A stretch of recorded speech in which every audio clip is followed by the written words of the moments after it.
Hey everyone, this is an extra special podcast episode because it is episode number 100. It's hard to believe that I've had the opportunity to have 100 expansive conversations with people doing amazing things in the world. So I'm super excited about the direction this is going, so stay tuned for more exciting episodes. Bye.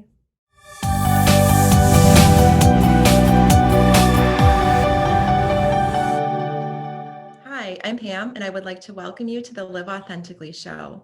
My team and I help other people step into their authentic realities, and we do this a number of different ways. Through this show, we also have a Facebook group of like-minded people committed to spiritual growth and transformation, and you can find us at liveauthentically.today/FB. I've also recently launched my first book, SOAR, SOAR, and it's an experiential spiritual journey and shows how I partnered with the universe to create my new reality. So we have a great show planned for you guys today. With me today, I have Dr. Francis Yahia. Good morning. Good morning, Pam. Thank you for having me. Thank you so much for being here. I'm so excited about our discussion. Before we launch into everything that Francis does, she's doing amazing work in the world as a mental health counselor, akashic records reader, astrologer, podcast host, author, college professor. So sharing her message through a number of different means. But before we go into what the work that she does in the world, we're going to start with a question that I ask all of my guests. And that question is, how do you live authentically every day? What a great question. So, every spiritual path has 12 truths. And the number one truth is the truth of thoughts. So, the way that I live authentically every day is that I pretty much obsess over the quality of my thoughts. So, as a reader, one of the things that I help people with is intuition development. And I say, your intuition is only as good as the quality of your thoughts. So if you want to raise your vibration, if you want to raise your consciousness, you have to know the low level consciousness of your subconscious thoughts. So I developed something that I call a personal TED Talk. In my first book, The 7 Gates, it's 7 steps beyond self-awareness. The first 3 steps make this personal TED Talk. And when I do these 3 steps with every situation that arises that creates any sort of conflict in my life on a scale of 1 to 10, when I walk myself through those steps, I immediately look at the quality of my thoughts and I could diffuse about 90% of any chaos or conflict that I'm attempting to create from the subconscious about feeling unworthy or unlovable, this subconscious program that we inherited at conception. So by doing that, I really live authentically because I constantly bring it back to myself to realize, oh, I've created this. I'm trying to prove myself right in the sense of unworthiness or unlovable. And then I diffuse that, and then I can show up with free will and real clear to the situation or the person. So that process is my saving grace. I love that. Thank you for sharing that. So can you walk me through, I know we want to talk about the 12 truths, but I'm just so curious and intrigued. Can you walk us through a real life example of a situation where you're having some thoughts that don't move you in the direction you want to go and how you process that situation to come out in place? So I have a 4-step model of how the subconscious develops, and I'll just quickly run through it so that the questions make sense. And then I'll give you an example. So the subconscious is created actually at the moment of conception. You get the limiting beliefs from your parents at the moment of conception. In the womb, you get a limiting emotion. At birth, you get a limitation, which is your body. And then from 0 to 7 years old, you actually get your story, whatever your shame or trauma or guilt was. Okay. Those 4 stages set you up for life. So every time you create conflict on a scale of 1 to 10, what you're trying to prove is that limitation from the thought, from the emotion, from the desire, or the body. And so it perpetuates. So any situation, I could be, our local grocery store is called Publix. I'll be at the checkout and I'll go through the 3 questions of the TED Talk. So T means thought, E is emotion, D is desire. So from the subconscious. And the first question is the person, place, thing, or situation a representative of my mother or my father, moment of conception. What don't I like about the person, place, thing, or situation? There's something I say, judgments are confessions, and they're great. When I can identify what I don't like, I know it's actually a judgment about myself. And the third is, what does it prove about me? Because I'm trying to prove I'm not enough. This is how the subconscious is set up because of the limitations imposed on us. So when I go to Publix at the checkout, for instance, if there's a long line, I'll immediately start getting agitated. I'm a bit impulsive, and I'll believe this isn't going fast enough. And I'll immediately say, okay, that's my mom. My mom tends to be slow.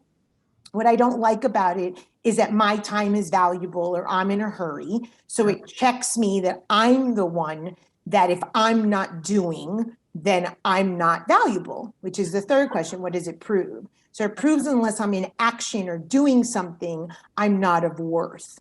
And so this constant TED talk in my head shows me what truth, which isn't truth, but what truth I'm trying to perpetuate in the world to keep me limited to what I call a Costco card version of love. All of us in our back pocket symbolically have a Costco card version of love. It's the bulk sort of conditional love we received from childhood. And unless we program or reprogram our limiting thoughts to what I call the Nordstroms, because that's just my favorite store card, then we don't really create with the universe what our potential is. And we stay in what I call child script, perpetuating that false thought and that false limitation that we got at conception, pregnancy, birth, and 0 to 7. So that TED talk immediately, when I identify, oh, this is just my mom, I'm in a hurry, that shows that I'm not fast enough, it diffuses, and now I pay at the register and I can go about my day and I could show up in a free will, in a very adult mode, just what I call spiritually adult in the world. And that keeps me authentic because I'm not putting my limited sort of beliefs, imposing them on anybody else, but taking ownership of them. And then I can actually show up for the other in an appropriate way. I love that. I'm going to have to use that framework. The method that I use is less formal than that, but I love having that framework to go back to. And it just goes back to a lot of, I listen to Abraham Hicks a lot. Are you familiar? Yes. Listen? Yeah. So I was listening to one of her recordings earlier, and, it was all about, doing the work while you're in, the vibrational place, as opposed to waiting until it gets into the action phase. And this very much, relates to that. It's a framework that really is parallel to that model, because I think so many people are stressed and overwhelmed and, just really spread thin because they're so focused on the action, and there's no amount of misaligned action that can make up for that vibrational work, right? If we catch it earlier on, then we don't allow it to garner that momentum, to gain that momentum into the action, which is again where people end up in the state of overwhelm and frustration, et cetera. So I'd like to hear you talk a little bit about that, just the importance of really being aware, hyper aware of your thoughts and how you feel, and the importance of catching it early on before it gains too much momentum. Well, and what you were saying about the action. So we're here just sort of individually and collectively to raise consciousness. You cannot raise consciousness or vibration without transmutation, not transformation, but transmutation. So I always tell clients, behavior doesn't matter. What you do is independent of the belief. So I'll just use a silly example. You may not eat that chocolate cake for 30 years, but if you're thinking every day about eating the cake, you haven't transmuted the belief that you want the cake. So the behavior doesn't matter. So when we deconstruct a behavior in a session, I go upstream and look at the belief that's guiding the behavior. When you stop wanting, so to speak, the cake, then you've transmuted and you've raised consciousness and awareness around the belief system. The belief system is what's driving the behavior. That's why behavior change models don't work. And only these that go to the root of what I call the impure thought. And if you don't obsess about your thoughts, you really cannot live authentically and continue on any of the other truths of the spiritual path. So I love mythology. I use a lot of mythology in my teachings. And Hercules was sent on 12 labors. And Hercules is a metaphor for us, divine and human. And his first labor, not in order of how it's written, but I'm talking in the 12 truths. The first labor is the labor of the man-eating mares. And he was asked to go collect these horses that were destroying the countryside. Mm-hmm. So he collected all of the horses, and then he sent his friend Abderus to hold the horses while he took care of something else. Well, the horses trampled Abderus, and he had to go back and collect all the horses again. Horses symbolically represent thought. Dark horses are low-level thoughts. White horses are higher-level thoughts. And so when he collected the thoughts, that was great, or the horses resembling the thoughts, he did his job. That's us reining in our thoughts and identifying that we're the one creating these situations. But what was interesting in this story is that he gave them over to Abderus. We often want to blame another for our thoughts, and we can't. And then we're trampled. And then we have to go back and recollect the thoughts and always bring them back to ourselves as identifying that we're creating the thought to perpetuate a limiting belief that we inherited at conception. And if we do not do this work perpetually, it literally is an obsession. I call it an 80-20 because I can take things overboard.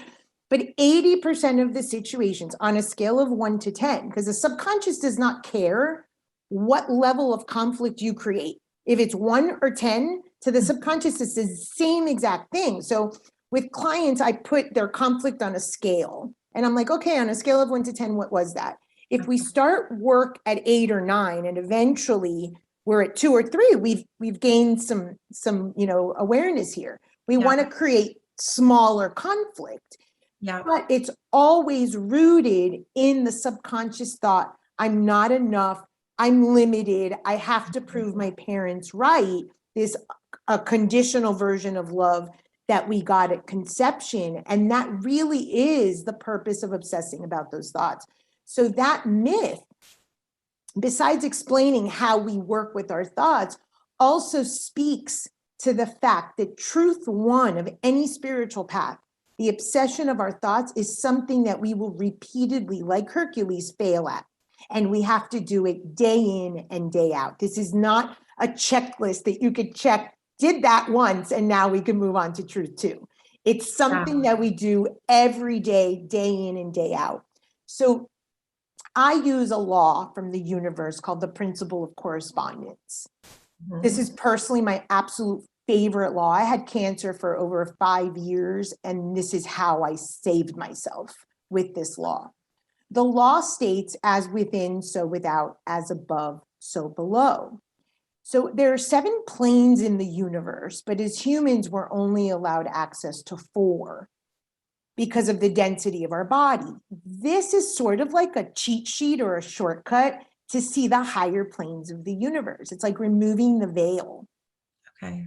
So when we use the law of correspondence, which is the purpose of the second question, what don't I like about said person, place, thing, or situation, the judgment I make about the other person, immediately what I do is say, where was I that? Where am I currently that? Or where do I have the capacity to be that? And 100% of the time, you were either that, are that, or could do that. So when you realize that judgments are confessions and they're great because it comes back to you, you're simply judging something in another that you've yet to incorporate, that you've yet to integrate, that you've yet to transmute. And the universe provides the situation for you to look at yourself as a mirror, as within, so without. It also tells you spiritually how to raise your consciousness. If this is showing up in what I call your sphere of consciousness, you've created it to work this, then it's universal intuition or message. Hey, this is your next step on that spiritual ladder. Work through this dynamic and you raise your vibration, your consciousness, you transmute it, and then there's something else that's going to come and something else and so forth. So that step is super important. Two other things about that step. The second step of what don't I like about said person, place, thing, or situation is also your inner child talking to you. When you judge the lady at Publix being too slow, your inner child is giving you an indication of where you need to change. And I know I'm impulsive. So when I get anxious about someone being slow, it's her telling me, Francis, slow down. It's okay. You're not in a rush. So it's a check-in internally of that I have permission to slow down, that my validation isn't tied into how much I do today. And so it's very valuable. And the last piece, and why I say judgments are confessions and they're great, we have two sets of value systems. We have what I call bad bucket values and good bucket values. Our bad bucket values are linked to vices or the desires of the body, gluttony, envy, greed, what we would call vices or sins. Our good bucket values are authenticity, honesty, loyalty. Those don't cause a problem. But you cannot achieve your good bucket values if you don't own your bad bucket values. So that second question, judgments are confessions and they're great. What they indicate is own my shadow or my bad bucket values. So in my example at the grocery store, that's pretty much linked to wrath and anger and pride. If I'm in a hurry and my time is more valuable, then I need to check my pride or my anger. And that keeps me, oh, okay, this is all about me. This is my stuff.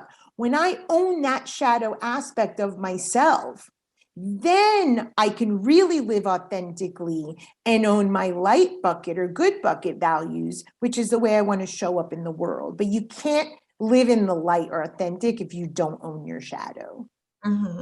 Yeah, I love that. So this brings up a question that I'd like to ask you. So how do you reconcile that whole idea of, relying on, or not relying on, but like looking as at your reaction to a situation, the emotional charge that it's eliciting, et cetera, that process of looking at that, okay, what is this telling me about myself, that transmutation process, right? One unhealed part of it with this whole idea of standards, because aren't there certain situations where the behavior of another person isn't justified or isn't okay with the standards that you've set for yourself?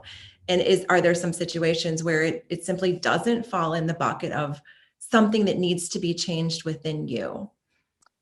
Great question. So there are two states of consciousness. I'm not talking levels of consciousness in terms of raising vibration. In humanity, you have an earthly consciousness. You're a human body. You have desires and needs. You have to feed your body every day, for instance. Yeah. But you also have a shamanic or a spiritual state of consciousness. These two consciousnesses need to work together. When they overlap and we're living in what I call the 48 to 52, the midpoint or the middle way, then what we're doing is we're honoring our earthly consciousness, but we're being guided by the spiritual or shamanic consciousness. This is where we want to be. This is sort of the mystic or the shaman. You occupy both spaces. So I'm here with you in my earthly body and my earthly intelligence, but I'm being guided universally by the shamanic consciousness. So every situation that shows up, there is always something to strip for your spiritual consciousness. You created that situation to learn something and raise your vibration and transmute your belief system. However, absolutely right. I have something called hard edges and soft corners. And then there's a mix of hard edges and soft corners. There are people or situations that are absolutely appropriate to hold space for, someone in severe grief or a child, for instance. Those are soft corners. In those moments, I am not, you need to look at why you created this. That's nonsense. I have to hold the space for that person's grief. There are other people that have been in my life that have clearly, from an earthly perspective, harmed me. There is a very strict boundary. You are not allowed in my life. That is a clear, hard edge. You are not allowed into my earthly space. But if I don't deconstruct why I created that person, place, or thing or situation that damaged me, then I miss the opportunity of being a shaman or a mystic, which is using the earthly consciousness and the story, not to stay in victim, but to grow spiritually. So that's how I work with clients. We don't victimize. Yes, what happened to you was horrible. Trauma is trauma, absolutely. But use the earthly story to inform the spiritual growth. And then we come back to the earthly decision. Does this serve you? Do you have to leave that job? Do we say no to that person and push them out of our lives? Absolutely. But they work in tandem. They're never separate. And so this is what I call find your divinity through your humanity. We do not have unlimited potential. We have a limitation by our thoughts, by our emotions, by our body. It's fine. Within that limitation, that's a safety zone. That's a container or vessel that the universe provided so that we could burn karma, because you can't burn karma without an earthly body, and to live our divine will and purpose. Without the body, then we're just back into the universal consciousness and we don't exist. So that's how we really live our divine will and purpose, serve humanity through that limitation of our body, but also live our divinity through that limitation of the body. And within that, absolutely, there are people and places and things that have got to go. Beautiful explanation. Thank you. So powerful. What is one small thing that people can do starting today to look at their challenging earthly life experiences through spiritual lenses? The best thing, seriously, I find is this TED Talk, especially if you do the second question. What don't I like about this, and where do I have or resemble this exact situation, past, present, or future? This is where archetypes, myths, metaphors, and symbols are really powerful. There are only 12 archetypes in the world. Everything boils down to one of 12. I use the planetary archetypes because I do astrology, but there are 12 archetype charts all over the internet: trickster, seeker, sage, etc. Okay. That archetypal language or that symbol, if you can identify which one it is, you can start seeing it's not literal. The universe is not literal. So I'll give you an example in my own life. I tend to attract addictive personalities. I am not an addict. I have zero addictions. However, the archetype of addicts is the archetype of spirituality, is the archetype of Neptune, is the archetype of the innocent. And I struggled in my own adulthood to grow up. So when I encounter an addict, rather than judging him or her, it's a reminder that I have a tendency to slip into innocence or overdo spiritual consciousness, and I have to return to earthly consciousness, which is what my Cancer taught me. So all of these encounters, whether you choose to have this in your life, I don't want to necessarily have addictive relationships, right? Those enmeshed relationships that swallow me. I said hard edge to that, no. But it's a reminder constantly, if that enters my consciousness, that archetypally, metaphorically, symbolically, I have that in my psyche, and not to pretend that I was never that and always have a potential to go back to that. So it keeps me in check.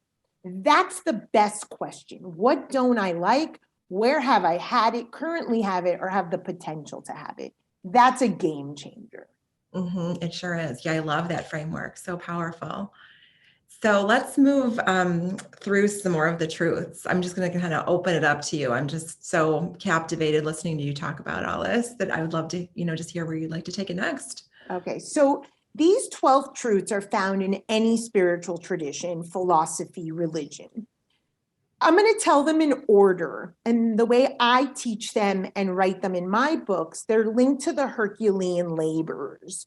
So again, the metaphor of Hercules, half divine, half human, like us. These are not in order in the way that literature writes them, but they're in the order of the spiritual path. First one is truth of thoughts. The second is truth of desire. The third is truth of emotion and breath. The fourth is truth of intuition, intellect, and instinct. And I'd like to talk about that a bit. The fifth is truth of ego, personality, divine will, and individuation. Truth 6 is purification. Truth 7 is balance and fun. Truth 8 is the shadow and death. Truth 9 is wisdom and mentorship. Truth 10 is silence and simplicity and sound. Truth 11 is service, and truth 12 is unity. So most people like us on a spiritual path are touching on many of those. And I want to talk about intuition for a moment. They're all interrelated. The way I link them up is an astrology wheel. So for instance, truth 1, truth of thought, opposite is truth 7, balance and growth. Okay. I mean, balance and fun. I cannot obsess about my thoughts 24/7, because then I will never just be normal and fun and laughter, right? Everything doesn't have to mean something all the time. That's an issue of mine. So I have to keep that in balance. Guilty as Truth 5. Yeah. Truth 5 is ego, personality, will, and individuation. You need ego, you need personality, but if those are in unison with your divine will and purpose, then you can become individuated. That is living with your own identity as a human. Opposite truth 11, truth of service. Only when you are individuated can you genuinely give back to the other. So they're all interdependent. So truth 1, I mentioned truth of thought, and truth 6, which is truth of purification, has to do with the body. So diet, exercise, sleep, truth. Those two Hercules failed at. So we, representing him metaphorically, fail at those every day. We have to eat every day and sleep every day and obsess about our thoughts every day. So those two have an asterisk. Let's talk a moment about the truth of instinct, intellect, and intuition, which then becomes truth 10, silence, simplicity, and sound. So I'll use a little astrology here for a moment. There are two big gates in the world, and Jesus speaks of this as the narrow gate and the wide gate. The fourth house in astrology, or the fourth sign of the zodiac, is Cancer. Cancer rules emotion. It is also how each of us enter. We enter in with a family, a mother and a father, the family.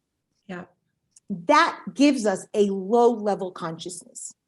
Every single one of us on a level of A to Z is born with some low-level consciousness, and the purpose of a lifetime is to raise consciousness. That's it.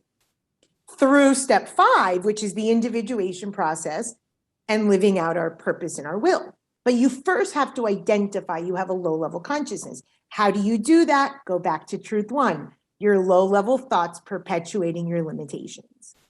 When you clearly get very, very clear on your thoughts, on what you're creating and why, then your intuition gets clearer and clearer and clearer. So if you don't know the quality of your thoughts, the intuition that you're listening to may be muffled and low level. And we don't want that. We want to get the highest, crispest consciousness and intuition and guidance that we can. So those are very much related. This links to truth 10, which is silence, simplicity, and sound. This is called the narrow gate or the narrow door. In astrology, it's called the Tropic of Capricorn. This has nothing to do with your sign, whether you're a Cancer or Capricorn. Everybody enters through a family, through parents, Cancer, and everybody dies through Tropic of Capricorn, because Capricorn rules death. You leave the body. The idea is that you listen to your intuition, you leave the family low-level consciousness in truth 4, you individuate in truth 5, living out your divine will and purpose. You Mhm. understand that you don't need to purify your body because your thoughts are dirty from truth one, that you simply need to take care of your body as the vesicle for your divine will. Mhm. In truth seven, you learn to have some fun and balance the earthly consciousness with the spiritual. Truth eight is the key, shadow work.